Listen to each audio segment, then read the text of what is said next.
മഴയായിട്ട് നമുക്കൊരു സാധനം മോനെ ഉണ്ടാക്കി തരാം കേട്ടോ. അതൊക്കെ ഉണ്ട്. നമുക്ക് രണ്ടുപേർക്കൂടെ നിന്ന് ഉണ്ടാക്കാം. അതൊരു സസ്പെൻസാണ്.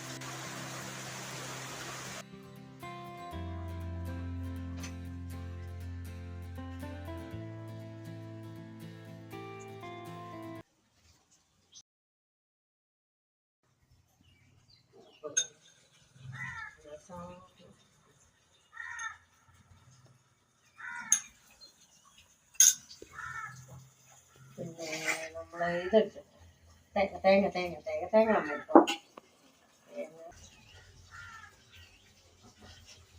തേങ്ങ കേട്ടോ.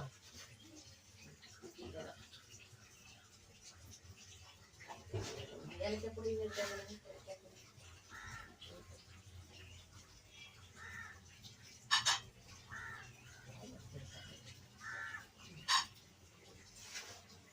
പഴവും ചക്കരടുത്ത് നമ്മൾ അടിച്ചു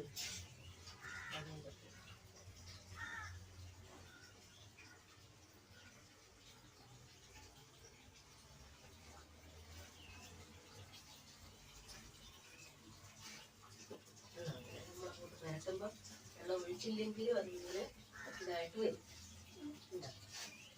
വെള്ളം ചേർക്കണമെന്നൊന്നുമില്ല. ഇനി നമ്മൾ ഉള്ള ശർക്കരയുടെ ഇളക്കിയ വെള്ളം ഇങ്ങോട്ട് ഒഴിക്കുമ്പോൾ അത് കറക്റ്റാണ്.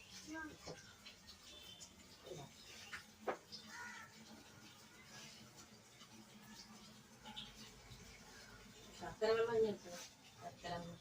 ശർക്കര കലക്കി ഒഴിക്കുന്നതെന്ന് പറഞ്ഞാൽ വെള്ളത്തിൽ മണ്ണോ വച്ച എന്തെങ്കിലും ഉണ്ടെങ്കിൽ അടിയാൻ വേണ്ടിയിട്ടാണ് കലക്കി ഒഴിക്കുന്നത് കേട്ടോ. വെള്ളമൊക്കെ ഉണ്ടെങ്കിൽ ചേർത്താൽ മതി. വെള്ളം കൂടിയാലോ നല്ല വൃത്തിയായിട്ട് അങ്ങോട്ട് കുഴയ്ക്കണം. വൃത്തിയായിട്ട് മുമ്പ് പറഞ്ഞില്ലേ അമ്മ എന്തോ സസ്പെൻസ് ആയിട്ട് ഉണ്ടാക്കി തരുന്നതിന്. അമ്മ സസ്പെൻസ് ഉണ്ടാക്കി തരാമെന്ന് പറഞ്ഞില്ലേ. അത് ഈ സാധനം മഴയിട്ട് നമുക്ക് മഴയായിട്ടിരുന്ന് കഴിക്കാനൊക്കെ നല്ലതാണ്. മഴ സമയത്തൊക്കെ ഇങ്ങനെ പണ്ടൊക്കെ ആണെങ്കിൽ ഞങ്ങളുടെ അമ്മമാരൊക്കെ ഇങ്ങനെ ഉണ്ടാക്കി തരും. ഗോതമ്പ് മാത്രമേ ഉള്ളൂ. അങ്ങനെ ഉണ്ടാക്കി തരുമായിരുന്നു. അതൊന്നും തേങ്ങായും ഒന്നും ഇതിനകത്ത് ചേർക്കത്തില്ല. മോനെ കഷ്ടകാലമൊക്കെ ഉള്ള സാധനം ഇപ്പൊ എല്ലാ സാധനവും ഇല്ലേ ചേർക്കുന്നത്. ഇപ്പൊ ടേസ്റ്റിന് വേണ്ടി എന്തെല്ലാം സാധനം ഇതിനകത്ത് ചേർക്കുന്നു. പണ്ടങ്ങനൊന്നും ഇല്ല. പക്ഷെ അന്നാണെങ്കിൽ എന്തെങ്കിലും ഒന്നും ചേർത്തില്ലെങ്കിൽ തന്നെ നല്ല ടേസ്റ്റ് അതൊക്കെ കഴിക്കാൻ. അന്നത്തെ സാധനം അവിടെ കൃത്രിമം ഒന്നും ഇല്ലാത്ത സാധനങ്ങൾ. അരി ഗോതമ്പ് മേടിച്ച് പൊടിച്ച് അതൊക്കെ ഉണ്ടാക്കുന്ന സാധനമായിരുന്നു അന്ന്. പണ്ട് ഞങ്ങളൊക്കെ കളിക്കുമ്പോൾ മറ്റായിട്ടാണ് ഉപയോഗിക്കുന്നത്. കോളാമ്പി വെക്കില്ലേ, ഇതൊക്കെ കുത്തിയായിരുന്നു. രാവിലെ ഇതൊക്കെ കുത്തിയായിരുന്നു ഞങ്ങൾ. എന്നിട്ട് വാഴവള്ളി വെച്ച് ഞങ്ങളൊക്കെ കളി. ഇങ്ങനത്തെ ആ കളിയൊന്നും അല്ല. അഞ്ഞി ഒഴിക്കുന്നത് രാവിലെ ഇത് വയലേന്ന് പറഞ്ഞൊരു സാധനം. വയലേന്ന് പറഞ്ഞൊരു വൃക്ഷമുണ്ട്. ആ വൃക്ഷത്തിന്റെ ഇലയായി വയലേന്ന് പറയും. ഇത് രാവിലെ ഇല വെച്ചാൽ നമ്മള് കളിക്കാനൊക്കെ തൊപ്പി ഉണ്ടാക്കുന്നത്. ഓല വാച്ച് അത് ഇഷ്ടംപോലെ ആളുകളായിരുന്നു. ചീരയുടെ കണ്ടൊക്കെ ഉപയോഗിച്ച് നിങ്ങൾക്ക് അതൊന്നും അറിയത്തില്ല. ചീരക്കിട്ടൊക്കെ കേട്ടോ.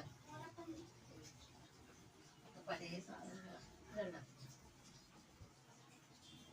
ഇങ്ങനെ വെച്ച് ഇതിനകത്തെ പേര് പറയുന്നത് മോനോട് വന്നില്ല. ഇത് സസ്പെൻസ് ആണ്. ഈ പലഹാരത്തിന്റെ പേരാണ് കുമ്പളപ്പം. ചിറ്റമ്മ ഉണ്ടല്ലോ, ചിറ്റമ്മ മോന്റെ ചിറ്റമ്മ പണ്ട് പറയുമായിരുന്നു കുമ്പളത്തപ്പം.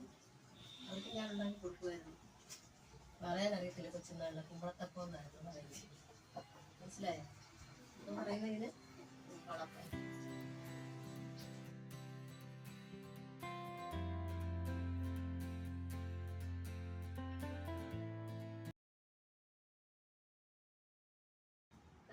കുമ്പളപ്പം നമുക്കത് ഈർക്കിലെടുത്തിട്ട്